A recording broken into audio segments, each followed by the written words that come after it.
Bueno, pues ya estamos en el aire. Profe, Muy eh, bien. ante todo, buenas noches, profe. Como siempre te decimos, sabes que todos nosotros, sobre todo los que somos más jóvenes, sabes que te apreciamos un montón y te damos gracias porque quieras compartir con todos. Y además que te lo decimos siempre en privado y te lo decimos en público siempre. Vale, para nosotros es un privilegio tenerte. Antes de comenzar, decir que hemos creado también un apartado en Instagram, se llama Sana Doctrina, Jóvenes para Cristo. Lo vuelvo a repetir. En Instagram estamos, tenemos el proyecto de intentar hay testimonios, hablaremos las inquietudes, las preguntas que nos mandéis. Recordad siempre que no hay preguntas malas, todas son bien recibidas. La pregunta mala es la que no se dice, así que sentiros libres y con libertad. Lo vuelvo a repetir. En Instagram, Sana Doctrina, Jóvenes para Cristo, todo seguidico, y ahí estamos un servidor y nuestro hermano Michael, y juntamente con los demás hermanos, cuando tengamos preguntas y cosas que nosotros no sepamos, pues también acudimos a los hermanos y os responderemos con todo el amor en Cristo Jesús. Sin más, profe, adelante. Pues nada, decir, queridos hermanos, que agradecidos al Señor de poder compartir pues un día más y es una bendición. En esta noche vamos a hablar de esas recompensas o lo que el Señor va a regalar a aquellos que vencen. Son recompensas no a cualquier persona, hablando de la antigüedad ni después de la iglesia. Las cartas que son dirigidas a las iglesias, en este caso capítulos 2 y 3 de Apocalipsis, sabemos que son mensajes a las 7 iglesias de Asia. Estas 7 iglesias las podíamos encontrar en lo que conocemos hoy como Turquía. Ahí estaban esas 7 iglesias de Asia. Sabemos que en esta carta o en este principio de los primeros capítulos de este libro de Revelación, vemos que viene dirigido a esas 7 iglesias, pero hablando en sí de una iglesia. 7 iglesias, hablando, se le da el significado de épocas, hablando que cada una abarca una de las épocas de la iglesia, pero en conjunto habla de esa iglesia universal, de una sola iglesia.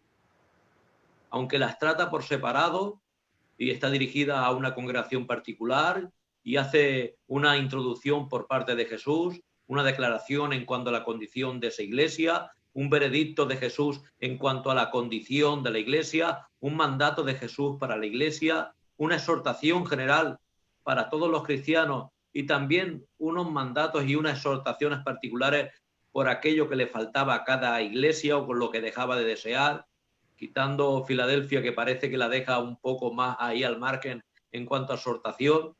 Y yo creo que por eso le cogieron el nombre, porque vieron que es la que menos exhortación tenía.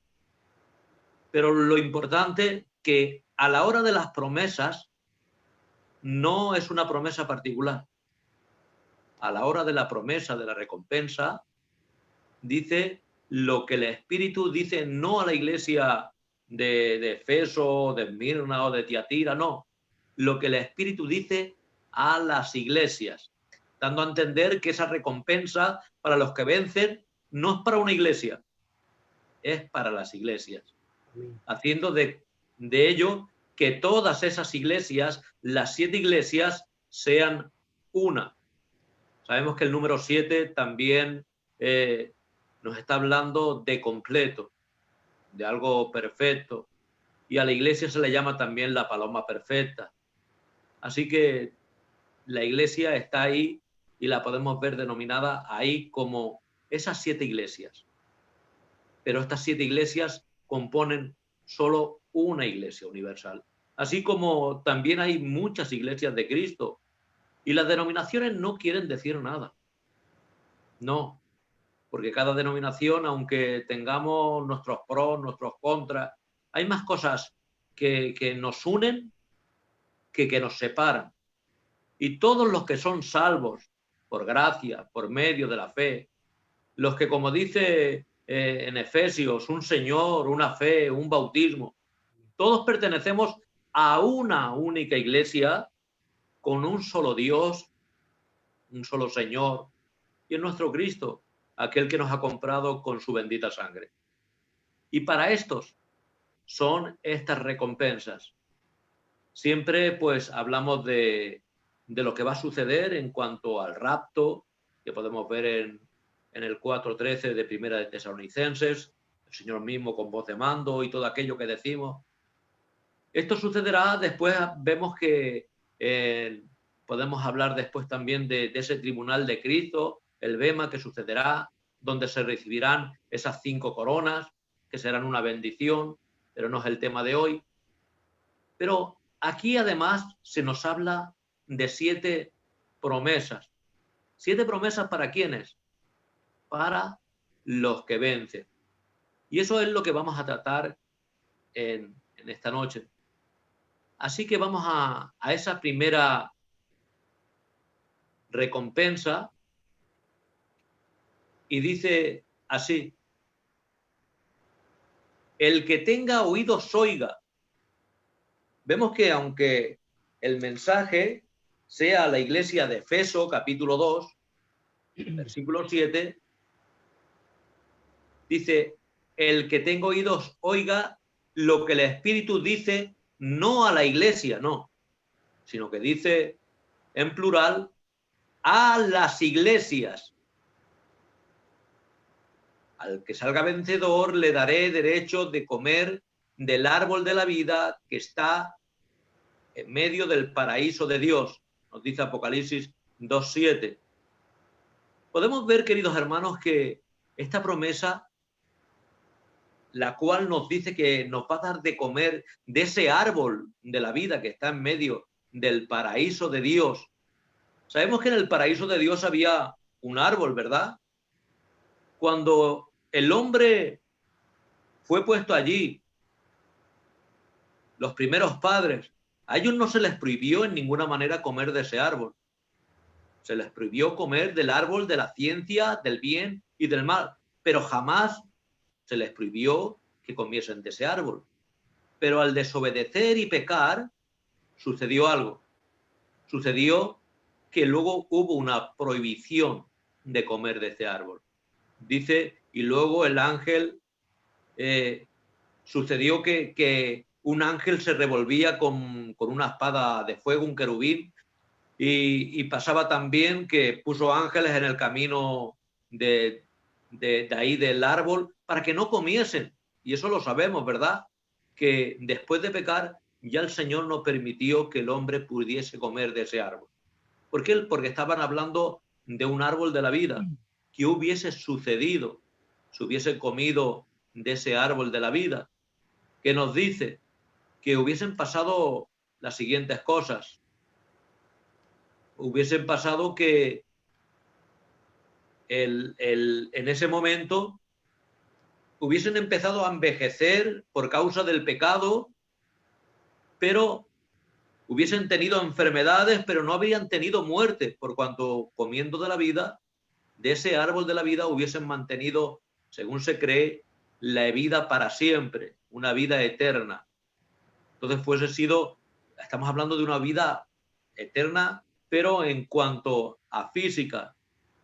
Imaginaros una persona que pudiera envejecer, que pudiera tener enfermedades, pero no morir. Eso hubiese sido algo terrible. Ahí el Señor puso medios para que no se comiese de ese árbol de la vida. Pero sucede, queridos hermanos, que la vida misma es nuestro Señor. El Señor dijo, yo soy el camino, la verdad y la vida. Nos dice Juan 14:6, ¿verdad? Y vemos que este momento dejó de ser y ahora nos espera un futuro mucho más hermoso. Y nos dice que a los que venzan se los nos dará a comer de ese árbol de la vida. ¿Y dónde podemos ver? Vemos que una diferencia tan grande en lo que sucedió en el Génesis, por ejemplo, 3, 22, 23. Estas son las palabras. Y dijo, el ser humano ha llegado a ser como uno de nosotros, pues tiene conocimiento del bien y del mal. No vaya a ser que extienda su mano y también tome del fruto del árbol de la vida y la coma y viva para siempre. Entonces Dios, el Señor, expulsó al ser humano del jardín del Edén para que trabajase la tierra de la cual había sido hecho. Pero vemos que después sucedió algo. Sucedió que el Señor, muriendo en la cruz del Calvario, nos ha dado vida juntamente con Él. Y sucede que ahora hay una recompensa para aquellos, queridos hermanos, que venzan. Y podemos decir, ¿tengo que yo que vencer? ¿La salvación no es por gracia, por medio de la fe? ¿Cómo voy a vencer yo? Nos dice bien claro que en el Señor somos más que vencedores. Entonces, simplemente el Señor quiere regalarte, quiere hacerte partícipe de su victoria. Su victoria fue allá, en el Golgotá, en el Calvario, con aquellas palabras que no dijo como cordero, no, sino como león, porque aquello no fueron en palabras de un cordero, fueron el rugido del león. Cuando dijo aquel tetelestai, el consumado es, la obra fue hecha, todo fue consumado. Y ahí volvió la reconciliación de Dios con el hombre, esa oportunidad nueva de esa asistencia del Espíritu Santo para poder llegar a Él. Sabemos que hasta este momento, aún los justos que morían, queridos hermanos, no iban al cielo, iban al seno de Abraham. Y en el seno de Abraham no estaba Dios. Allí la figura representativa era Abraham, pero no estaba Dios, porque había enemistad entre Dios y el hombre. No había acceso a una unidad de Dios con el hombre. Pero después de a Cristo vencer en la cruz, ha habido un cambio total. Ausentes del cuerpo, presentes con Cristo. Y nos llama la atención, queridos hermanos, que en el capítulo 22 de Apocalipsis cambia el asunto mucho, ¿verdad? Dice 22, versículos 1 y 2. Luego el ángel me mostró un río de agua de vida, claro como el cristal, que salía del trono de Dios y del Cordero, y corría por el centro de la calle principal de la ciudad. A cada lado del río estaba el árbol de la vida, que produce 12 cosechas al año, una por mes, y las hojas del árbol son para salud de las naciones. Vemos que esto va a suceder. Llama la atención, queridos hermanos, que ahora se ve en el capítulo 22, y aquí está hablando de eternidad, no habla de milenio, habla de eternidad, cuando ya hay cielo nuevo y tierra nueva, donde ya vemos que no hay templos, sino que el templo es el mismo Dios y el Cordero. Vemos que se ve ese trono establecido ahí en el cielo, y se ve el trono de Dios y el Cordero, pero ¿dónde está el Espíritu Santo? Está representado con este río limpio que sale del trono de Dios. Vemos que en Apocalipsis, lo vemos aquí en el capítulo 22, el último capítulo de la Biblia. Pero si nos vamos al capítulo primero de la Biblia, Génesis, vamos a ver también al Espíritu moviéndose sobre la faz de las aguas.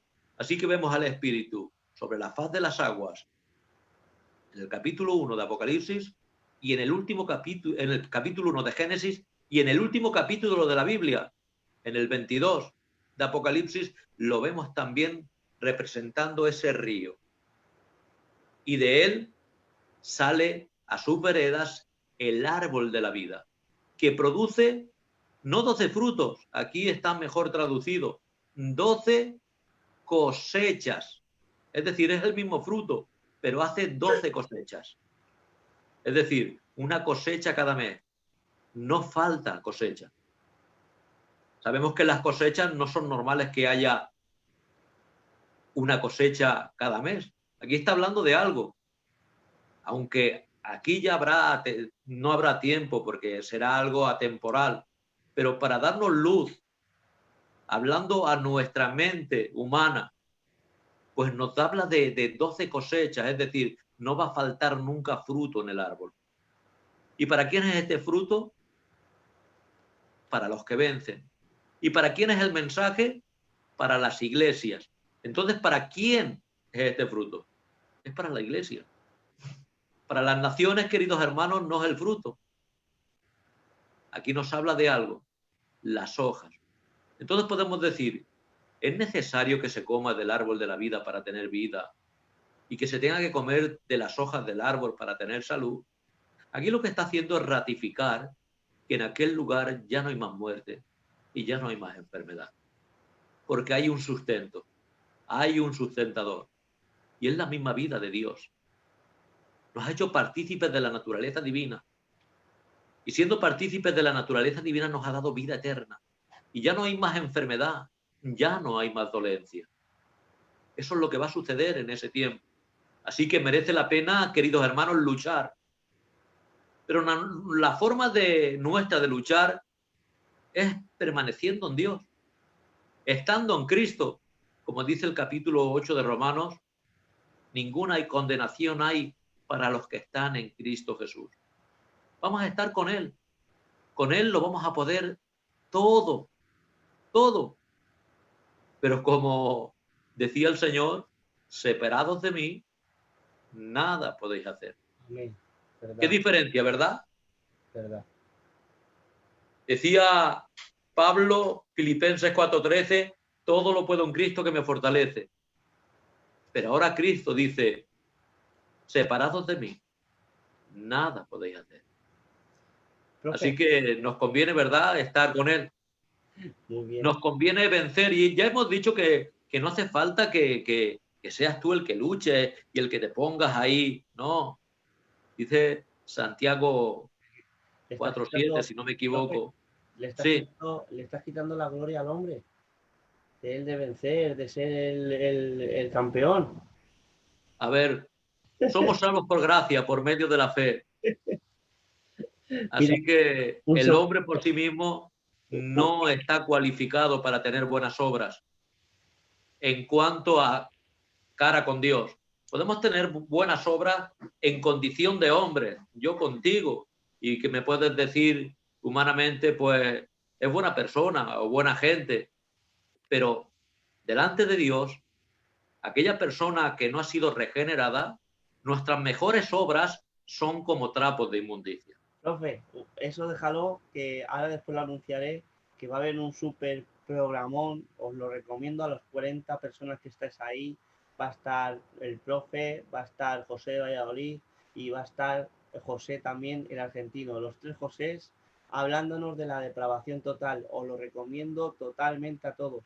Todos los que estéis ahí, tengo un problema y no he estado en a mirarlo, que por eso si me habéis visto agachando la cabeza y está intentando compartir y no me deja, se me queda como un poco bloqueado. Os agradecería a todos lo que podáis que compartáis el vídeo para que tenga pues mayor difusión y que también las demás personas puedan disfrutar en esta noche con nuestro profe y esta enseñanza tan bonita que está dando, ¿vale? Así que por favor, el que pueda compartir el vídeo lo agradeceré. Y nada, profe, adelante, una bendición. Sigue.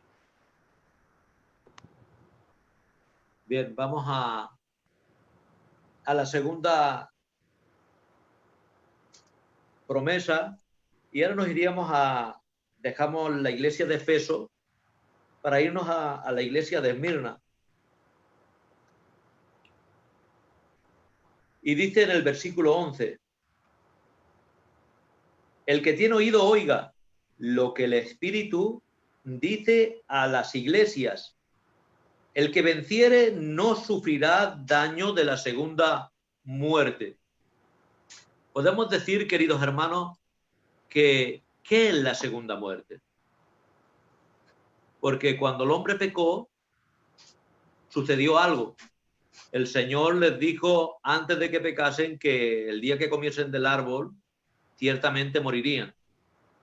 Pero claro, ahora vemos que comen y Adán y Eva siguen vivos. Hubo una primera muerte, que fue la muerte espiritual, esa unidad de Dios con el hombre. Ahí hubo una separación. esa unidad que había fue rota. Ahí empezó el mal para el hombre. Luego, con el tiempo, aunque Adán viviese 930 años, murió físicamente. Pero después de ello, la segunda muerte es la separación total, para siempre, eterna. ¿Y cuándo sucederá esto? Cuando el hombre que se ha perdido se ha echado al lago de fuego. Apocalipsis 20:14 nos dice: y la muerte y el Hades fueron arrojados al lago de fuego. Esta es la segunda muerte. Aquí vemos la segunda muerte. Apocalipsis 21:8 nos dice: pero los cobardes, incrédulos, abominables, asesinos, inmorales, hechiceros, idólatras y todos los mentirosos tendrán su herencia en el lago que arde de fuego y azufre, que es la muerte segunda. Nos dice Apocalipsis 2:11, como hemos dicho, el que tiene oído oiga lo que el Espíritu dice a la Iglesia: el vencedor no sufrirá del daño de la muerte segunda. Apocalipsis 26, bienaventurado y santo el que tiene parte en la primera resurrección. La muerte segunda no tiene poder sobre estos, sino que serán sacerdotes de Cristo y reinarán con él 1000 años.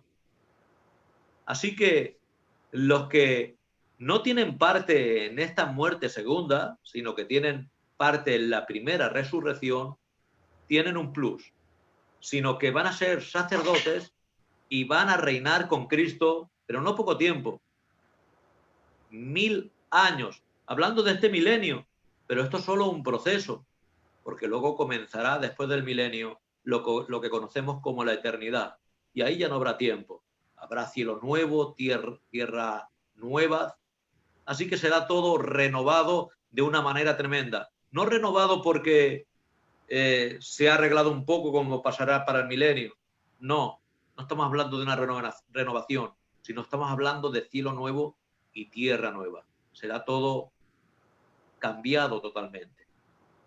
Judas 1:12 dice: estos son escollos ocultos en vuestros ágapes, cuando banquetean con vosotros sin temor, apacentándose a sí mismos. Son nubes sin agua llevadas por los vientos, árboles de otoño sin fruto, 2 veces muertos y desarraigados. Y este texto nos dice mucho. 2 veces muertos. El que ha nacido solo una vez va a morir 2 veces. Y el que nace 2 veces va a morir solo una vez. Nosotros hemos nacido físicamente y espiritualmente, por tanto solo vamos a morir una vez. Pero los que solo han nacido una vez van a morir 2 veces. Física y luego esa muerte segunda. Que Dios quiera que nadie, no de los que están oyendo, ni de los que conocen, vayan a ese lugar. Porque allí será el castigo eterno, será el lloro, el crujir de dientes. Tiene que ser algo terrible.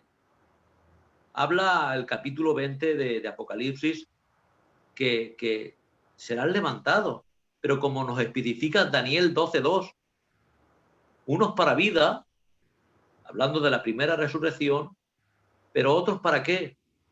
Para confusión y vergüenza perpetua. Así que se van a levantar también, sus cuerpos van a ser levantados también, pero no con un cuerpo glorificado como el nuestro para vivir una vida eterna, sino para pasar a ese lugar de tormento. Tiene que ser algo tremendo. No cuerpo glorificado, sino de confusión, de vergüenza. Así que Dios quiera que, ya te digo, ni nosotros, ni ninguno de los que conoce. Esto parece que se predica poco, o se enseña poco, porque la verdad que nos dices, qué bendición, aleluya. Pero también hay que decirlo. Porque si creemos que hay un cielo, también hay un infierno. Solamente un pequeño inciso y te sigo dejando. Pero esto sí que me gustaría remarcarlo, lo que ha dicho. Hay doctrinas claro, que no nos gustan tanto como otras. Porque, ¿qué es más fácil? Predicar lo que está diciendo ahora mismo, por ejemplo, el profe, una condenación eterna, un castigo eterno, o decir que luego desaparecerá la gente y no sufrirá, que después de aquí desaparecen. ¿Qué es más fácil? Pues decir que desaparecen. ¿Qué es más fácil? ¿Decir que no, que existe el infierno, el castigo eterno, o decir que no existe? Pues más fácil lo otro. Puestos a elegir, ¿verdad, profe? También el Claro. universalismo, ¿verdad? Todo sala, todo salvo, sin más. También nos gustaría, pero sinceramente, pues claro, hay doctrinas pues, que son más difíciles de escuchar, pero damos gracias por quien las predican y por quien siguen exponiéndolas, como en este caso ha hecho ahora mismo el profe. Sigue, sigue, que no te corto mucho más. Sigue, sigue. Nada, pues ya sabemos que tenemos pues esa alegría de no tener parte con esa muerte segunda, sino somos de los bienaventurados que pertenecen a esa primera resurrección. Nosotros creemos que en la primera resurrección, estamos hablando de los dispensacionalistas, que esa primera resurrección tiene varios episodios, hablando el primogénito de la resurrección, que fue nuestro Cristo, el rapto de la iglesia, luego, antes del milenio, por la venida del Señor, pues aparece también esa resurrección de los santos del Antiguo Testamento y los santos que han salido de la gran tribulación, aquellos mártires de la gran tribulación. Sabemos que todos estos episodios van a pasar, así como habrá antes de llegar al trono blanco, donde ahí solo es condenación. Después del milenio va a haber mucho salvo, normal. Esos 1000 años va a haber multitud, no sé cuánto, pero va a ser mucha gente salva.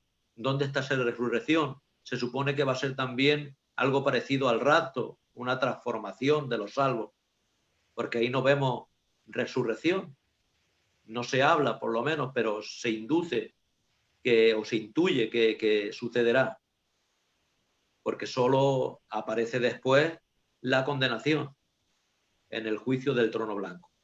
Así que nosotros dejamos ya ese juicio, no nos interesa para nosotros, lo tenemos que conocer, saber, entender, pero no es para nosotros, que eso es lo importante. Para nosotros no hay juicio, no hay trono blanco, hay bema, hay tribunal de Cristo, hay recompensa, hay 5 coronas, pero no está esto. Eso lo sabemos bien claro. ¿Y por qué el Hijo de Dios no tiene juicio? Porque bien dice la palabra del Señor, como hemos dicho en Romanos 8, ninguna condenación hay para los que están en Cristo Jesús. ¿Y por qué no podemos ser condenados, David? Podríamos decir, y me dice, ¿para qué me hace esta pregunta ahora? No, hombre, no, al revés. Sabes que a mí me encanta interactuar contigo. Lo que pasa es que te estoy dejando que expongas y voy mirando los comentarios. Pues, hombre, yo personalmente como estudiante, ¿vale? Dice que ninguna condenación hay para los que están en Cristo Jesús. Si Él ha pagado por mí, si Él es el que me ha justificado y en Él estoy completo, entonces no me miran a mí. Si me mirara el Padre o me mirara Dios a mí, seguramente que lo merecería. Pero ahora bien, como estoy en Él, le doy gracias a Dios por ello. Cristo Jesús es nuestra fuente principal, a todos. Creo, ¿eh? Pero díganos Muy usted. bien. Claro que sí. Por eso cuando vamos a Primera de Juan, capítulo 2, versículo 1, aunque no es así literalmente, pero dice, hijitos, no pequéis, pero si pecáis, abogado tenéis para con el Padre, a Jesucristo. Vemos ahí la razón. Nosotros tenemos un abogado, que es Cristo, eso no pierde ningún caso. Pero no tenemos juez, abogado tenemos para con el Padre. Y claro, al no tener juez, no podemos ser condenados. Tenemos Padre, el Padre como mucho nos va a disciplinar, nos va a dar un azote, pero no nos va a condenar. Esa es la diferencia. Hijitos, no pequéis, pero si pecáis, abogado tenéis para con el Padre, no para con el juez. Así que yo no le llamo a mi padre por oficio que tuviese juez o abogado o albañil, no, le llamo papa. Así que, aunque Dios sea juez, para ti es tu Padre. Y como es tu Padre, abogado tenemos para con el Padre y no nos va a condenar jamás. Esa es la importancia que tenemos los hijos. Así que merece la pena estar con Cristo. Pero eso sí, separados de Él nada podemos hacer. ¿Entendéis? Así que nos conviene quedarnos cerca de Él. Amén. Estar cerca. Amén. Vamos a la siguiente de las promesas. Hemos estado hablando de Efeso, de Esmirna. Ahora nos vamos a la iglesia de Pérgamo. Y dice en el versículo 17, el que tiene oído oiga lo que el Espíritu dice a las iglesias. Vemos, como decíamos antes, que esta promesa es siempre plural. Lo que el Espíritu dice a las iglesias. El que venciere, daré a comer del maná escondido y le daré una piedrecita blanca y en la piedrecita escrito un nombre nuevo, el cual ninguno conoce sino aquel que lo recibe. Y podemos decir, al que venciere, nos va a dar de comer de ese maná escondido. ¿El maná qué era? El maná fue el alimento que caía del cielo, era el pan del cielo, que cayó aproximadamente por 40 años. Y fue el sustento para el pueblo de Israel. Tenía seguro, yo no le he hecho la prueba porque no los tenemos, pero tendría seguro todos los nutrientes, todas las vitaminas. Era pan del cielo. Dice que lo molían, lo cocían, lo comían tal cual. Podían hacer maravillas. Era un producto tremendo. No era un producto de la tierra, era un producto del cielo, era el pan del cielo. ¿Qué nombre le pusieron cuando lo vieron? Cuando lo vieron caer, dijeron, ¿qué es esto? Y con ese nombre se quedó. Porque maná, o manú, como se llama en hebreo, quiere decir ¿qué es esto? Aunque luego pasó a ser el pan del cielo, pero la palabra que dijeron cuando lo vieron fue ¿qué es esto? Y con eso se quedó. ¿Qué es esto? Nos dice las escrituras que era como semilla de culantro y que su sabor era como de hojuelas con miel. Era algo tremendo. Pero podían cogerlo 6 días y el sexto día cogían el doble, ¿verdad? Para el sábado. Si cogían más y no lo podían, más de lo que podían comer, no podían guardar. Aquí nos está enseñando algo, que tenemos que comer del pan del cielo cada día. No podemos comer pan duro. Tenemos que vivir la vida de Dios día a día. No puedo ser cristiano hoy y mañana no. No puedo vivir del pasado. Tengo que vivir del presente y comer del pan cada día. El pan del cielo nos está hablando de Cristo. El mismo Cristo nos dice que Él era el pan del cielo. Él a los discípulos, en representación de su muerte, dice, este es mi cuerpo que por vosotros es partido. Y hoy en día, aunque nosotros no creemos en la transubstanciación, como normal, no creemos que se convierte en el cuerpo y la sangre de Cristo, porque simplemente es un símbolo, ¿verdad? Y es un recordatorio hermoso de no solo de su muerte y pasión, sino también de su pronta venida. Pero aquí sí que vemos un simbolismo del Señor, del pan de vida. Así que el Señor nos va a dar a comer de eso que estaba escondido. ¿Y dónde estaba escondido? Sabemos que había una porción de ese maná escondido que no se pudrió nunca, porque estaba junto a la presencia del Señor. Estaba en una copa de oro y estaba dentro del arca del testimonio.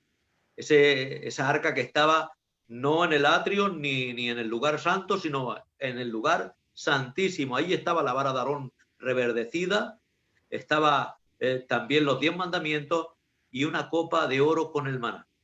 Allí un recipiente que estaba ahí completamente perfecto ese maná. Ya no se podría. ¿Por qué? Porque estaba en la presencia del Señor. Así que Necesitamos maná, pero no maná de cualquier sitio, maná de la presencia del Señor. Así que ese pan de vida es necesario. Ese pan de vida es la palabra.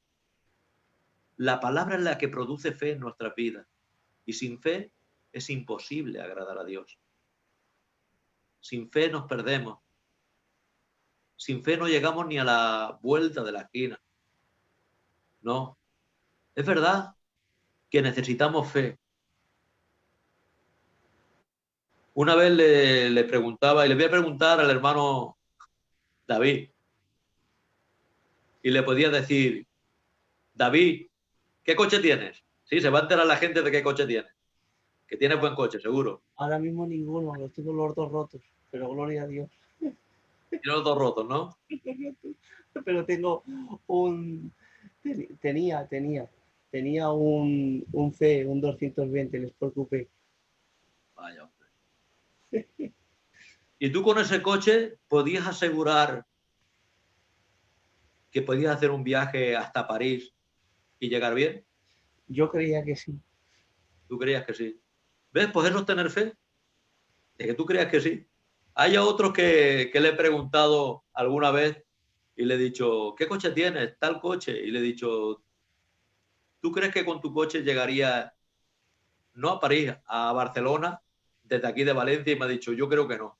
Digo, pues si no tienes fe para llegar a Barcelona, ¿cómo vas a tener fe para llegar al cielo? Así que vamos a tener que tener fe, porque nos vamos a un destino que está lejos. Y a veces decimos, bien, yo creo, pero ¿te has parado por un momento dónde nos vamos? Tenemos que estar comiendo cada día de la palabra. Y aún así, el enemigo ataca. Y aún así las dudas vienen. Porque el que dice que nunca ha tenido dudas es porque seguramente pues está loco o no vive o no piensa. Amén. Gloria a Dios. Hoy estábamos hablando de eso, profe. Hemos estado un poco en Instagram, lo vuelvo a repetir para todo el que quiera añadirse, ¿vale? Es Sana Doctrina, Jóvenes para Cristo. Ahí podéis escribirnos, podéis ver los vídeos. Hoy hemos estado hablando de eso, que las dudas en sí nunca han sido malas, sino es porque somos personas que razonamos y pensamos. Muy bien, profe. Había una alabanza que creo que cantaba el coro de Sevilla que decía, creo, por eso a veces también dudo. Así que las dudas están ahí. Pero para eso está la fe. Para quitar esas dudas. ¿Y cómo se obtiene la fe? Por medio de la palabra. Así que muchas veces decimos, no, a mí no me hace falta la reunión de los hermanos, ni me hace falta esto, ni me hace falta lo otro. Si la fe viene por el oír la palabra, por leer la palabra, por estudiar la palabra, eso es lo que te llena de fe. Así que te insto en el nombre del Señor a que leas la palabra, a que escuches la palabra. Esa es la que te va a llenar de fe. Podemos decir que la fe, todos los que fueron justificados, tanto en el Antiguo Testamento como en el Nuevo, fue por medio de la fe. Y podemos decir, bueno, y cuando no había escritura, porque aún no había sido escrita la palabra, ¿cómo obtuvieron fe si dices que la fe es por oír la palabra de Dios? Porque sencillamente Dios les habló directamente y oyeron la palabra. A Abraham el Señor le dijo, sal de tu tierra y tu parentela. A Noé el Señor le dijo, construye un arca. Entonces, ¿por qué vino la fe? Por oír. Pero no para oír de cualquier manera, por oír para obedecer. Por eso viene la fe. Así que, queridos hermanos, sabemos lo que es el maná. Está hablando de nuestro mismo Señor, el verbo hecho carne, el pan del cielo. Ese es el maná. Y tenemos que comer de esa palabra, que bendito sea el nombre del Señor. Amén. Voy a coger algo que se ha quedado por aquí, Amén. porque me hacía falta. Nada, Porque ahora vamos a hablar de la piedrecita blanca, que mucho se ha hablado de lo que era esa piedrecita blanca, ¿verdad? Y se puede hablar mucho de una piedrecita blanca de aquel tiempo, porque la cultura grecorromana, sabemos que esas piedrecitas blancas, y aunque no fuesen piedrecitas blancas, en algunos casos eran piedrecitas blancas, en otros no. Había vencedores en cuanto en deportes, en las Olimpiadas antiguas y todo esto, que se les daba una piedrita blanca a los vencedores en señal de victoria. Había también ocasiones, que esa es la más importante y lo que creo que está hablando aquí el Señor. No está hablando simplemente de esas piedrecitas que se le daban a esos vencedores, sino a la piedrecita que se le daba a la gente, y a eso se le llama una tesera. No se le daba a cualquier persona. Resulta, ahora imagínate que estas teseras eran para esto. Las teseras eran unas piedras o unos trozos de bronce o de plata o de cualquier metal, podía ser piedra o metal, con un nombre escrito. Y el nombre escrito que había era el de una familia. Ahora, cuando tú llegabas a la puerta de la casa de esa familia y enseñabas esa piedra o ese trozo de metal, lo denominado tesera, esa era la palabra. Estas teseras eran invitaciones. Tú llegabas allí y ya no tenías que irte a algún hostal ni a ningún sitio. Allí tenías lugar de reposo, ibas a ser la persona invitada de honor y te iban a tratar de mil maravillas. ¿Sabes por qué? Porque esas teseras se las intercambiaban unos con otros. Es decir, el hermano es de Alicante, yo soy de Valencia, y yo te daba una tesera con mi nombre y tú a mí una otra. Y ahora tú llegabas a casa, la enseñabas y eras invitado, porque se había hecho ya como un precontrato de que esa tesera indicaba que tú ibas a ser invitado y bien recibido. Y yo también allá. Y era un intercambio que había. Y por eso aquí nos habla: al que venciere le daré una piedrecita blanca que ninguno conoce, o que, sino aquel que la recibe. Mira, aquí podéis ver una. Esto de aquel tiempo. No sé si se ve bien, pero tiene un nombre. Eso es a lo que hace referencia. ¿Eh? Eso es lo que hace referencia Sí, sí, esto es a lo que hace referencia. Esto era una tesera, tiene un nombre. Cuando llegaban allí, la enseñaba, el portador la enseñaba y tenía entradas. En aquel tiempo decir que no estaba bien visto meterse en un hostal o en un lugar así, eso era solo para la gente de mal vivir y los pobres que no tenían nada. Simplemente esto. Los demás no. Las personas de bien se iban al pueblo y eran recibidas por personas de bien. Tenían teseras. Y ahora llegaban de un pueblo a otro y eran recibidos y había esa hospitalidad para recibirlos. Por eso vemos ese salmo tan precioso, el Salmo 23, que dice: en la casa de Jehová moraré por largos días. Mi copa está rebosando, ¿no? Ciertamente el bien y la misericordia me seguirán todos los días de mi vida. Vemos que esa copa, como todos sabemos, estaba hablando de algo. Mientras la copa estaba llena, estaba diciendo que nos quedáramos allí. Cuando íbamos a comer y dejaban que se vaciase la copa, pues nos estaban invitando a decir que ya se había acabado la hospitalidad. Pero vemos que en el Salmo 23 nos dice que la copa siempre está rebosando. Aquí podemos ver este detalle que nos dará esa piedrecita blanca, con un nombre escrito, un nombre nuevo, el cual ninguno conoce sino aquel que lo recibe. Vemos que el Señor cambió el nombre a mucha gente, ¿verdad? ¿Os acordáis de Jacob? Su nombre agarrado al talón, usurpador. Él luchó con el ángel de Jehová con súplicas y ruegos, no a puñetazos, con súplicas y ruegos. Y le dijo algo el Señor, el ángel de Jehová, el Cristo preencarnado: suéltame porque raya el alba. Parecía que el Señor lo estuviese invitando a que ya deshiciera, ¿verdad? Suéltame porque raya el alba. Pero te digo algo, era todo lo contrario. Lo estaba animando, diciendo, ya queda poco. Parece que esa palabra que parece que era contraria, suéltame porque raya el alba, le estaba diciendo, permanece un poco más porque ya enseguida es de día. Había la costumbre en aquel tiempo que el ver el rostro del rey era obtener su favor. Cuando tú querías pedir audiencia al rey, si no quería darte su favor, no te mostraba el rostro. Pero ahora, como el rey te mostrase el rostro, lo que pidieras te lo iba a dar, porque te estaba diciendo, pídeme que te voy a dar. Así que el Señor en ese momento, el ángel de Jehová, el Cristo preencarnado, le estaba diciendo, ya rayaba el alma, ya le quedaba poco. Y cuando vio su rostro, es cuando le pudo decir que qué quería.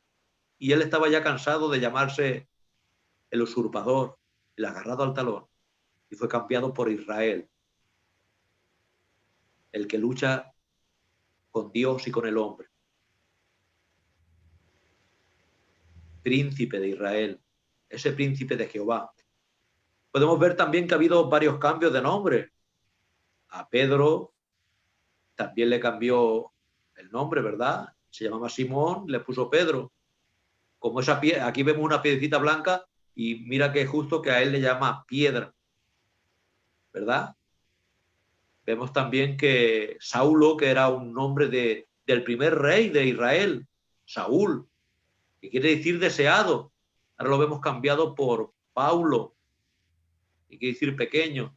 De deseado, nombre de rey, de su tribu, Benjamín, el rey que había habido en su tribu, ahora pasa a llamarse Paulo, un nombre romano, corriente, y encima quiere decir pequeño. Vemos varios cambios. No sé cómo nos llamaremos nosotros, pero el Señor tiene un nombre para ti. Tiene una piedrecita blanca, y esa piedrecita blanca es la entrada al cielo, no para un día ni para dos, sino para siempre, para una eternidad.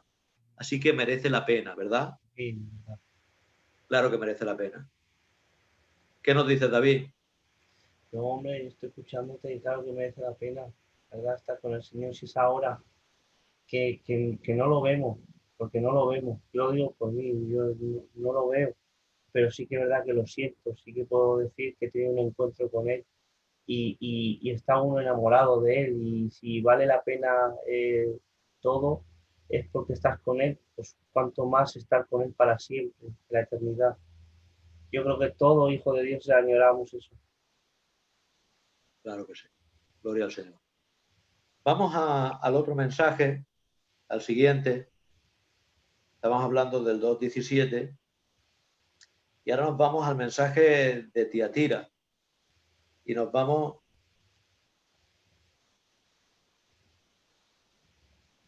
al versículo 26 y dice, al que venciere y guardare mis obras hasta el fin, yo le daré autoridad sobre las naciones y las regirá con vara de hierro y serán quebradas como vaso de alfarero, como yo también la he recibido de mi Padre, y le daré la estrella de la mañana. El que tiene oído oiga lo que el Espíritu dice, otra vez en plural, a las iglesias. Sigue con el mismo plan, a las iglesias. Y aquí nos dice algo tremendo.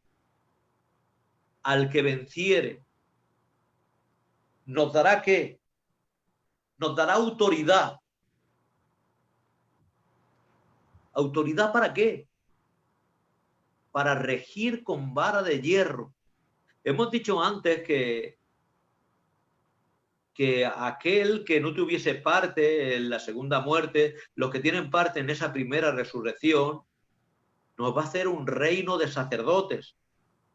Y ahora dice que vamos a reinar con vara de hierro, autoridad y vara de hierro. ¿Pero por qué vara de hierro? ¿Qué está diciendo aquí? Pensar por un momento que aquí está hablando del milenio. En el milenio la tierra es renovada, de tal manera que la ferocidad de los animales es quitada, de tal manera que la longevidad del hombre aparece como en antaño, como en los tiempos de los primeros padres, que vivían prácticamente los 1000 años de golpe. Y esto va a suceder otra vez. Y nos podíamos ir a el capítulo, a ver si... capítulo 65 de Isaías. Y dice así, versículo 20. Isaías 65, 20 en adelante. Dice, no habrá más allí niño que muera de pocos días, ni viejo que sus días no cumpla, porque el niño morirá de 100 años y el pecador de 100 años será maldito. ¿Por qué se está reinando, gobernando con vara de hierro? Porque no se deja lugar para el pecado. El que peca voluntariamente aquí muere. Y por eso aquí está parafraseando. No habrá allí niño que muera de pocos días, ni viejo que sus días no cumpla, porque el niño morirá de 100 años y el pecador de 100 años será maldito. Es la misma persona.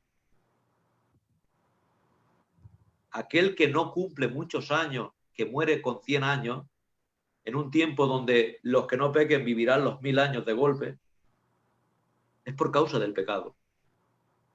Y ahora aquí esto parece algo extraño. Imaginad por un momento. Mirad cómo es aquel tiempo. Edificarán casas y morarán en ellas, plantarán viñas y comerán fruto de ellas.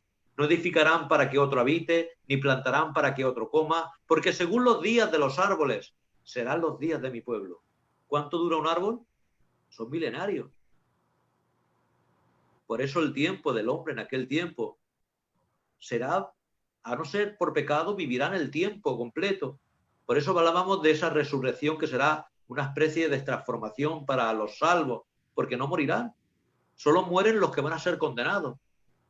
Y mis escogidos disfrutarán de la obra de sus manos. No trabajarán en vano ni darán a luz para maldición, porque son linaje de los benditos de Jehová y sus descendientes con ellos. Y antes de que clamen, dice, responderé yo.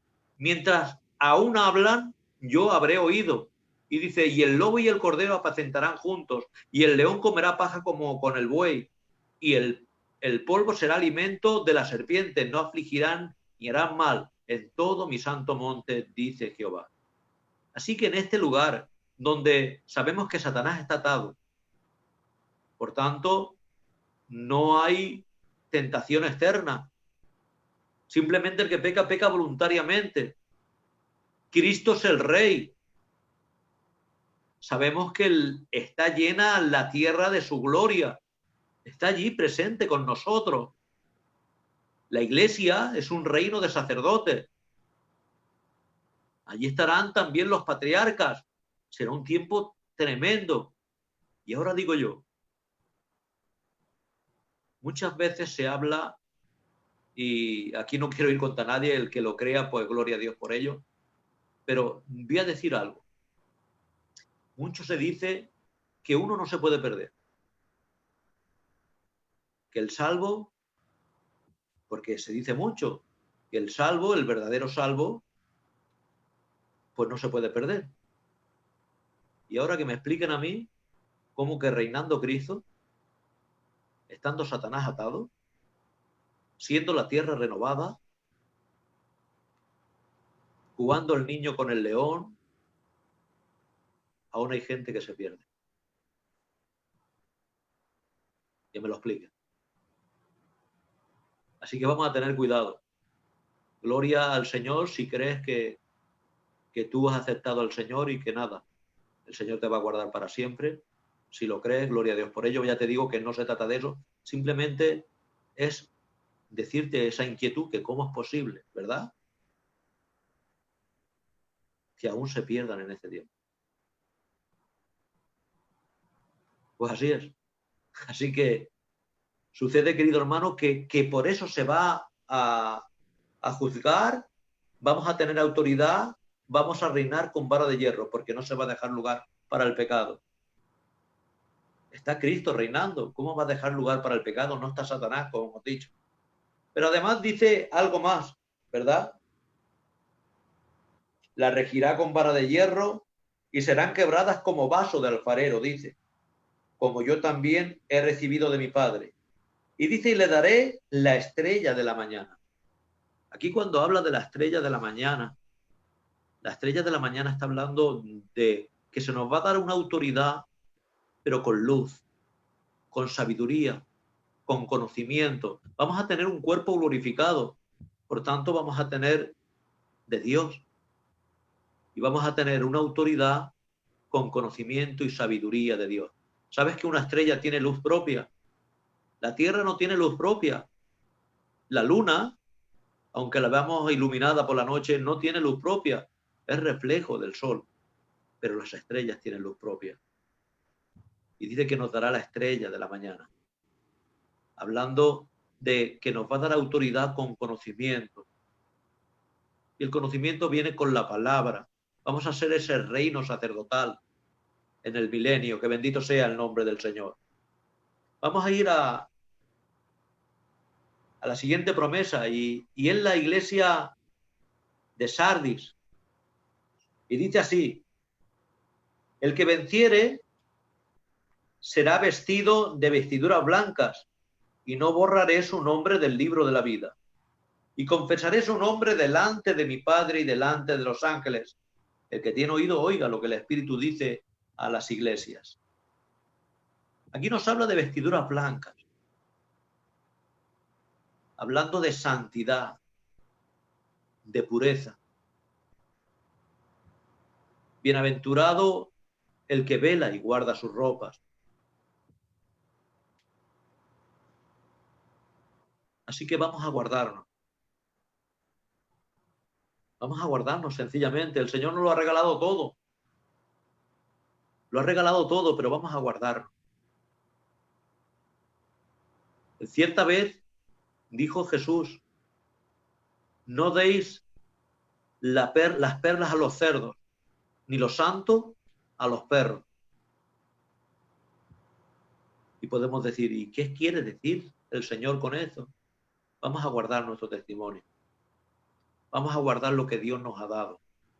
¿Sabes? Una perla cuesta mucho.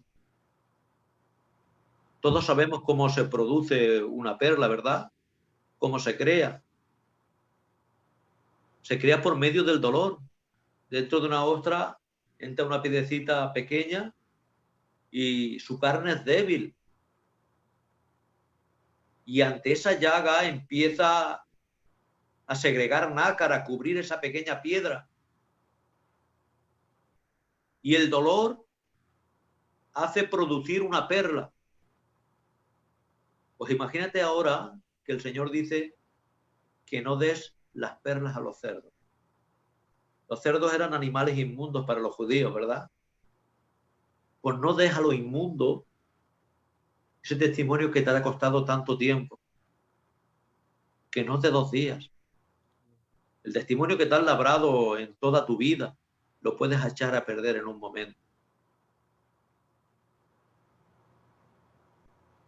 Podemos ver qué ha sucedido. Grandes hombres han caído. En un momento dado, aunque luego se levantó, esa perla tan preciosa, David la echó a los cerdos. Y bien echada, ¿verdad? Y los santos lo dio a los perros, adulterando y asesinando. Y era el rey David. Así que vamos a tener cuidado. Podemos decir, yo no, vamos a guardarnos. Vamos a guardar nuestro testimonio. A ver dónde miramos. A ver lo que hacemos. No demos las perlas a los cerdos, ni los santos a los perros. El Señor está diciendo que guardemos nuestra ropa, que guardemos nuestro testimonio, que guardemos nuestra vida en Dios. ¿Y qué sucederá? Dice que a los que guardan sus ropas, esas vestiduras que nos da blancas, dice que no borrará nuestro nombre del libro de la vida. Yo no voy a meterme con aquellos que creen otra cosa, pero nosotros creemos eso. Porque muchos dicen, a ver, el Señor no va a estar poniendo el nombre y borrándolo. A ver, hoy está, mañana no está.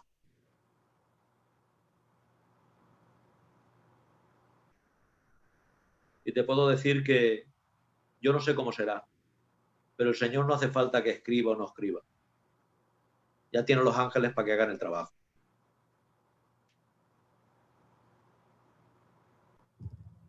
Así que no, tranquilo, que tiene muchos, ¿eh? Que no se trata de que el Señor está poniendo tu nombre, ya hacen su trabajo ellos. Tranquilo. Así que nuestro nombre se aguante ahí. Y los que no lo crean, pues mejor, porque ahora si tú dices que no puede ser borrado tu nombre, pues dice, si ese se ha perdido, ¿por qué se ha perdido? Porque nunca fue. Y ya está. No, es que nunca estuvo. Y como nunca estuvo, por eso nunca ha podido ser borrado. Yo no me voy a meter ahí, como hemos dicho, que el Señor bendiga a los que creen otra cosa, pero nosotros creemos esto. Es lo que yo creo, ¿eh? Si tú crees otra cosa, ya te digo que el Señor te bendiga y sigues siendo mi hermano. Y sigues siendo del Señor. Y te amo en el nombre del Señor. Y te respeto también, ¿eh? Que no quiero decirte otra cosa.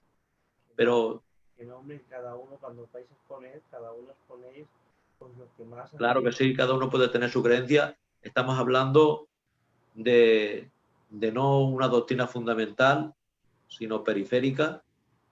Y que, bueno, si tú crees eso, pues vale, pues mantente ahí. No, y como me no, entere que te vayas al mundo, te estiraré de las orejas. Y te diré, ahí, se ve que nunca has sido. ¿verdad, profe? Ya que te has metido en soteriología y te has metido conmigo, de todas maneras hay tres posiciones, porque yo sepa, igual usted sabe alguno más. Una es que hoy tienes toda la vida de testimonio, pecas, y ya una vez que has pecado ya viene el Señor en ese día y ya no vas al cielo. Esos son uno. Luego están otros, ¿vale? Que creemos, me meto yo por ejemplo, creemos en la seguridad de salvación, pero ahora bien, sí que hay apostasía. Y que Por existe la supuesto. apostasía porque lo pone en las escrituras y tenemos que creerlo. ¿Cómo? Claro. No lo sabemos, pero que existe la apostasía y la posibilidad de volver atrás del camino también. Y luego están, pues claro, los otros que ya sí o sí, la predestinación y todo esto. Están los tres puntos que yo sepa. Por supuesto. Decir que si me dices que la salvación no se pierde, yo te digo, no se pierde, porque no es tuya. La salvación no se pierde, pero tú sí que te puedes perder. Pues apostatar de la fe. Claro, porque se puede apostatar. No se trata de que, a ver, ¿quién nos separará del amor de Cristo? Nadie nos puede separar, pero tú sí que te puedes ir. Se trata de apostasía. Es decir, se puede abandonar, se puede apostatar. No creemos en la pérdida. Eso no se trata de una pérdida. Una pérdida me se puede perder en €1. Pero una salvación no se pierde. Se apostata, se abandona. Es una cosa diferente. Y no es una cosa, la salvación no se pierde por un minuto, ni un hecho de ahora. No, porque hay arrepentimiento. Y el espíritu no se marcha así porque sí. Tiene que haber una apostasía. Tiene que ser un abandono. Y eso no es cosa de un minuto. No. Es una cosa que va despacio. Porque el Señor no apaga el pabilo que humea, ni quiebra la caña cascada. Así que no es cosa de un poquito, ¿vale? Eso también lo tengo que decir. Así que, como decía el hermano, se abandona, se apostata, no se pierde. Vamos a seguir y vamos al mensaje de Filadelfia. Este es el nuestro. Vamos a ver qué nos dice. A ver qué nos dice, venga. Al que venciere, yo lo haré columna en el templo de mi Dios, y nunca más saldrá de allí. Y escribiré su nombre y el nombre de mi Dios, y el nombre de la ciudad de mi Dios, la nueva Jerusalén, la cual desciende del cielo de Dios, y mi nombre nuevo. el que tiene oído oiga lo que el Espíritu dice a las iglesias. Nos está diciendo que a los que vencen nos va a hacer columna. Hemos dicho que en el capítulo 2 ya no hay templo. El templo, la Nueva Jerusalén, allí cuando desciende la Nueva Jerusalén, el templo es Dios. El templo es Dios, es Cristo, es el Espíritu Santo. Es el Dios Trino, ese es el templo. Pero ahora resulta que en ese templo denominado Dios, la iglesia, que es la esposa, está intrínsecamente lazado a ese templo, siendo nosotros mismos las columnas.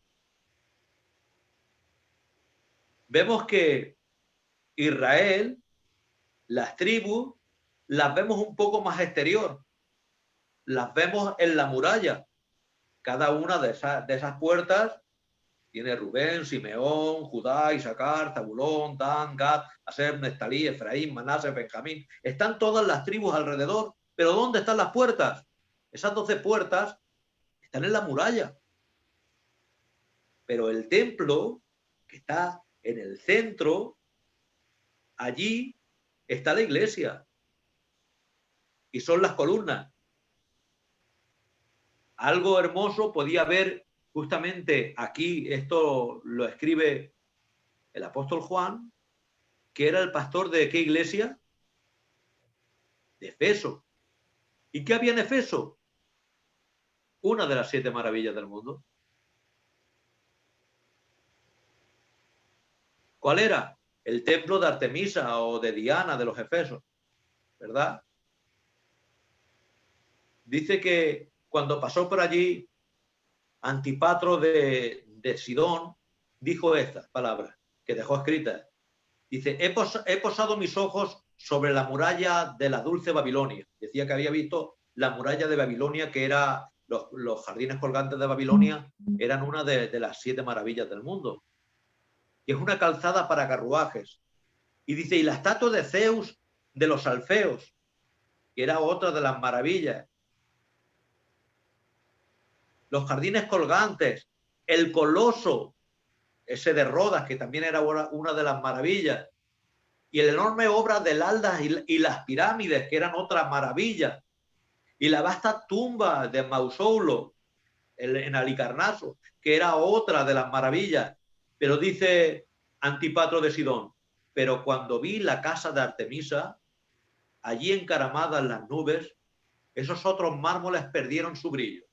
Y dije, aparte desde el Olimpo, el sol nunca apareció jamás tan grande, diciendo que solo en el cielo, en el Olimpo, podía haber un lugar así. Podemos ver que allí había, ¿por qué digo esto? Porque allí algo que sobresalía de aquel lugar eran sus 127 columnas de mármol, y dice que tenían nada más y nada menos que 18 metros de altura. Entonces, imaginar, Juan había visto el templo, conocía el templo, era una de las 7 maravillas del mundo. Y como dice este hombre, para él la mejor de las maravillas, Antipatro. Pues vemos que ahora el Señor muestra un templo superior. Y aunque estas columnas, según historiadores, dice que cada columna era regalo de uno de los reyes más importantes de la tierra, 127 columnas. Se dice que había 127 provincias y cada uno mandó una de las columnas, hermosa, tremenda, y con esos 18 metros de altura, de los mejores mármoles. Pues el Señor dice que vamos a ser nosotros las columnas de ese templo. Ese templo que no es un templo físico de piedra de mármol, sino que es el mismo Dios y el Cordero y el Espíritu. Y allí somos nosotros la columna.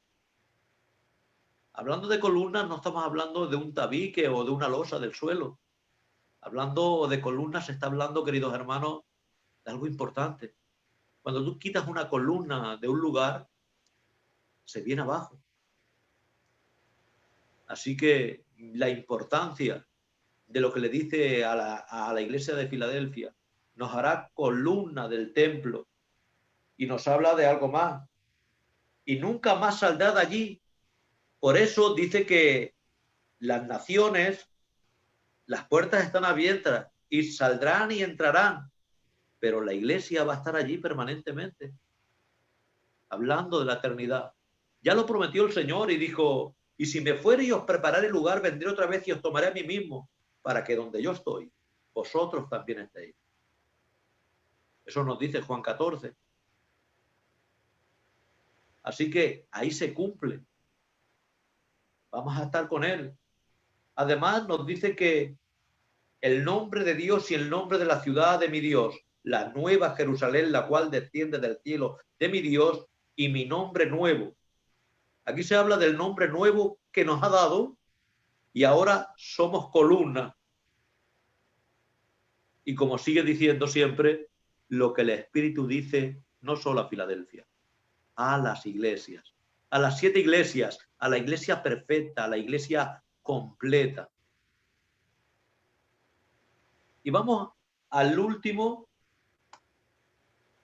de estas promesas, y es a la iglesia de la Odisea.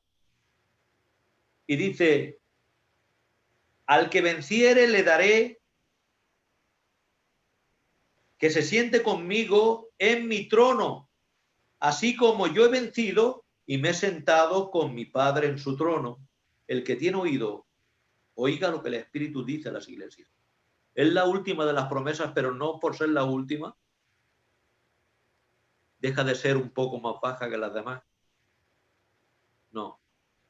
Es tan tremenda que dice que al que venciere le dará que se siente con él, como él ha vencido y se ha sentado en el trono de ¿quién? De su Padre. Y ahora tendríamos que seguir, eso es versículo 22 del capítulo 3.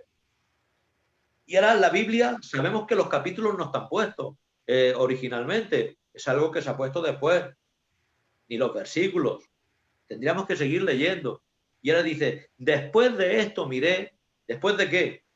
Capítulo 2 y capítulo 3 está hablando de la iglesia. Después de esto miré y aquí una puerta abierta. ¿Después de qué? Después del tiempo de la iglesia. ¿Dónde está la puerta abierta? En el cielo. Llama la atención que Juan está preso, pero ahora ve una puerta abierta. En el cielo. Y la primera vez, la voz que oí como de trompeta hablando conmigo, dijo, sube acá y yo te mostraré las cosas que sucederán después de estas. El tiempo de la iglesia y lo que sucederá después de la iglesia. Cuando la iglesia ya no esté aquí. ¿Qué sucederá? Al instante estaba yo en el Espíritu. He aquí un trono establecido en el cielo. Y en el trono uno sentado. En el trono no había 2 sentados. En el trono había uno sentado. ¿Y quién estaba sentado en el trono? Hay quien dice que allá en el cielo vamos a ver al Padre, al Hijo y al Espíritu Santo. Yo digo que vamos a sentir al Padre, vamos a sentir al Espíritu Santo, vamos a ver la gloria del Padre, vamos a ver la gloria del Espíritu Santo, pero vamos a ver la persona del Hijo. Y aquí nos indica algo, el aspecto del que estaba sentado, pero si nos vamos al capítulo anterior, unos versículos arriba solo, nos dice, así como yo he vencido y me he sentado en el trono de mi Padre. Él ha vencido, ahora está en el trono del Padre. ¿Y cómo sabemos que es Cristo el que está sentado en el trono del Padre? Y dice, y el aspecto del que estaba sentado era semejante a piedra de jaspe y de cornalina, y había alrededor del trono un arco iris semejante en aspecto a la esmeralda.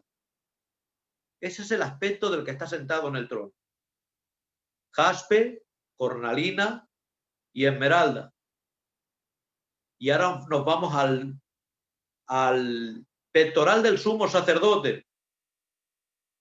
En el pectoral del sumo sacerdote hay 12 piedras que forman 4 hileras. Pero mira por dónde hay una primera piedra que es de jaspe, y una última piedra que es de cornalina. En la primera piedra de jaspe pone Rubén, y Rubén quiere decir, he aquí un hijo. Y en la última piedra pone Benjamín, que quiere decir hijo de la mano derecha. Pero hay otra piedra, que es la esmeralda, que es la de Judá, el cachorro de león. Y ahora podríamos ver la semejanza del que está sentado con esos tres aspectos. He aquí un hijo, el hijo de la mano derecha, el león de la tribu de Judá. Ese es el que está sentado. Y ahora alrededor tenemos la bendición dicha aquí. Al que venciere le daré que se siente conmigo en el trono. Es mi trono. No como yo he vencido y me he sentado con mi Padre en su trono. Dice mi trono, su trono, hablando de un solo trono, porque solo hay un trono. Pero al que se ve es la imagen del Dios invisible. Y nos ha prometido que si nosotros vencemos vamos a estar sentados juntamente con Él. ¿Y dónde estamos sentados? Ahora dice que alrededor del trono hay 24 tronos, los 24 ancianos. Y esos 24 ancianos está hablando de la iglesia, de ese reino sacerdotal. ¿Y por qué 24? ¿Por qué? Porque Primera de Crónicas nos habla y nos dice en el capítulo 24, Aarón tuvo cuatro hijos, Nadab, Abiú, Elazar y Tamar. Pero luego, para llevar toda la carga del tabernáculo, sucedió que había 24 órdenes sacerdotales. Joiarib, Jedaías, Sarín, Seorín, Malquías, Mijamín, Cos, Abías, Jesús. Llama la atención que la séptima de las órdenes se llamaba Jesús. Es extraño, ¿no? Secanías, Eliasib, Jaquín, Upá, Jesebab, Bilgá, Imer, Ecir, Pisés, Petaías, Ezequiel, Jaquín, Gamul, Delaías y Maacías. De acuerdo a este orden, estos sacerdotes se fueron turnando para servir en el templo, tal como lo había ordenado el Dios de Israel por medio de Aarón. Esas eran las 24 órdenes sacerdotales, pero estos eran los principales de cada orden. Luego cada orden dice, y hubo otros ayudantes que también fueron asignados por sorteo para servir en el templo, y tanto los sacerdotes como estos ayudantes fueron tratados de igual manera. Vemos una lista de 24 órdenes y cada orden tenía un grupo. Y aquí vemos estos 24 ancianos hablando de esas 24 órdenes sacerdotales, hablando de la iglesia, un reino sacerdotal con un Cristo que es el sumo sacerdote según el orden de Melquisedec, un nuevo sacerdocio, no arónico, sino según el orden de Melquisedec, también con 24 órdenes, hablando de un sacerdocio completo, sin que se detenga, permanente. Y vemos que tienen algo estos reyes, tienen vestiduras blancas, y hemos visto que al que venciere se le darán vestiduras blancas, tienen coronas de oro en su cabeza, hablando de lo que han recibido en el Bema. ¿Y qué hacen estos 24 ancianos? Dice que echan las coronas a los pies. Así que cuanto más gloria del Señor podamos recibir allá en el Bema, en el tribunal de Cristo, no quieras recibir ni una corona, ni dos, ni tres, ni cuatro. Si puedes recibir las cinco, las cinco. No es que vamos a tener 5 cabezas, ¿vale? Pero esas 5 virtudes o esas 5 premios, vamos a arrojarlos a los pies de Cristo. Cuanto más gloria recibamos, más gloria le vamos a poder dar. Porque llama la atención que una cosa es la salvación y otra el galardón. Y no tiene que ver nada, ¿eh? La salvación por gracia, por medio de la fe. El galardón se gana. Unos edifican madera, heno, hojarasca y son salvos como por fuego. Y otros edifican no madera, heno y hojarasca, sino que edifican oro, plata y piedras preciosas. Así que vamos a edificar de eso importante. Oro, plata y piedras preciosas. ¿Qué quieres ser? ¿Un cristiano liviano que coge material de encima de la tierra? Porque el heno, la madera, la hojarasca está tirada por ahí por el campo. Sales a la calle y lo ves, pero seguro que piedras preciosas, oro y plata no vas a encontrar por ahí tirada por la calle. Vas a tener que esforzarte para poder edificar eso. Queridos hermanos, hasta aquí deciros que el Señor os bendiga grandemente y aquí estamos por si hay alguna pregunta o queréis decir algo. El hermano David, pues está ahí. Sí, aquí estoy. Muéstranos otra vez la piedrecita esa, hombre, profe, que es que para todos los que no lo sepáis, el profe es como un arqueólogo. Mira, esto es lo que dice el versículo, dice, al que venciere le daré una piedrecita blanca escrita con su nombre. Esta es la piedrecita que hace referencia al texto bíblico. Creo que es curioso. Un día, profe, si te parece bien, nos tienes que enseñar cosas que tienes ahí que a nosotros, por lo menos a mí y yo creo que a más gente, le gustará ver tantas cosas que tienes de los tiempos bíblicos y no lo mismo leerlo y de eso y luego verlo así literalmente. Claro, Bien, sí. profe, muy bien. Pues decir una cosa, que Dios te bendiga mucho, profe. Gracias por compartir. A todos, hay algo que quería decir de que se me olvide. Aunque ves que le digo profe, él no me examina. Le digo profe cariñosamente porque siempre está, desde que lo conozco, desde que tengo el privilegio de conocerle, siempre está dando estudios, siempre está compartiendo. Le decimos de compartir cualquier tema y enseguida comparte. Se le nota que tiene eso de la parte de Dios, ¿vale? Una cosa es que también hay que aprender, hay que estudiar, y otra parte es la que el Señor da y pone, y que a uno se constituyó apóstoles, a otros maestros, a otros pastores, y sinceramente vemos, yo por lo menos veo el ministerio en él y lo reconozco y me gozo con ello de ver pues un profe, y cariñosamente le digo profe, pero no me examina ni nada, no me tiene que aprobar de nada. Por lo consiguiente, lo que diga yo bien de él no es por recibir nada a cambio de que me apruebe, es porque lo digo de corazón y lo creo, vamos, y los que lo conocéis también podéis decir lo mismo que yo seguro.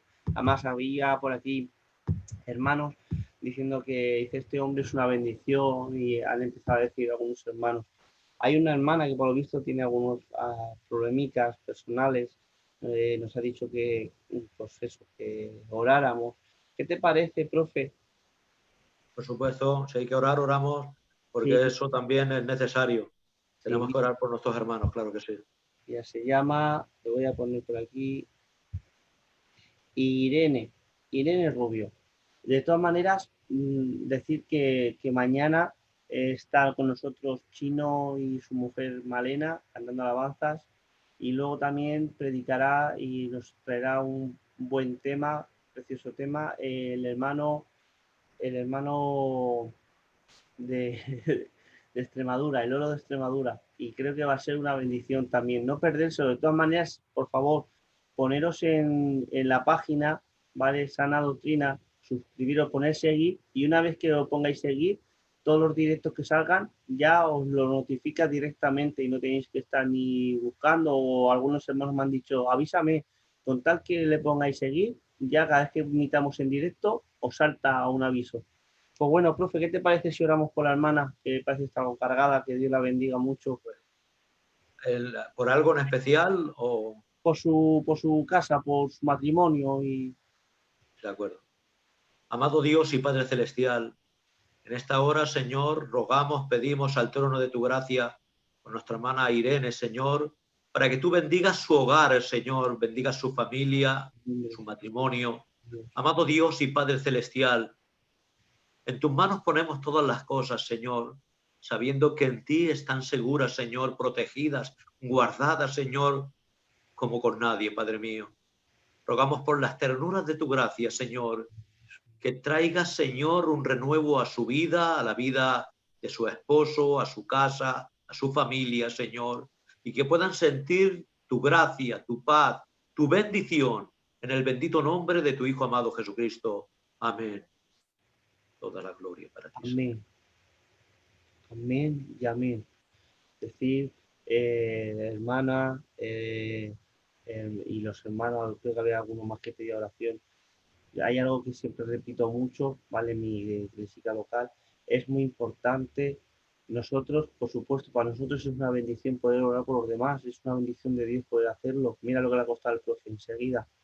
Pero recordar siempre, es necesario que tengáis o que tengamos algo de intimidad con el Señor. Aparta del día un tiempo y consuélate con el Señor. Te aseguro que nadie te puede consolar, nadie da el consuelo como lo da Él, nadie te da ese impulso, ese aliento, ese trozo de oxígeno que muchas veces parece que nos falta en este mundo.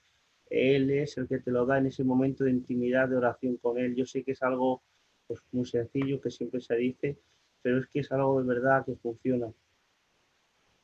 Profe, ¿alguna cosa más que decir? Nada, si no hay preguntas, no hay nada, pues Había una eh, pregunta, había una pregunta, lo que pasa que era de otro tema y ¿sabes qué ha pasado? Que es que no sé qué me pasa, que le estoy intentando con el móvil, intenta compartirlo, varias veces compartir un poco, pero se me ha quedado como, no sé, se me ha quedado que no me deja, literalmente es que no me deja. Entonces no puedo volver atrás para ver la pregunta. De todas maneras, hermano, no te preocupes, que la veo, se la traspaso al profe, ¿vale? Y te la pasamos sí, sin ningún problema, la respondemos ahí mismo y ya está. ¿vale? Pues nada, pues agradecido con el Señor por tenerte, sobre todo por tenerte como hermano en Cristo, y que siempre tengas esa disponibilidad de querer compartir. Bueno, y mira cómo expone el hermano, todo es predicaciones positivas, todo lo que trae, estudios, así que una bendición tenerte, de verdad créetelo en el nombre de Jesús. Y nada, hermanos, recordad, mañana Lolo de Extremadura y un matrimonio que canta muy bien para el Señor. La verdad que son una bendición. Yo los tengo el placer de conocerlos personalmente y creo que seguiremos disfrutando en el nombre de Jesús. Nada, mañana nos vemos, si Dios quiere, a partir de las 10. Señor os bendiga grandemente. Un abrazo para todos.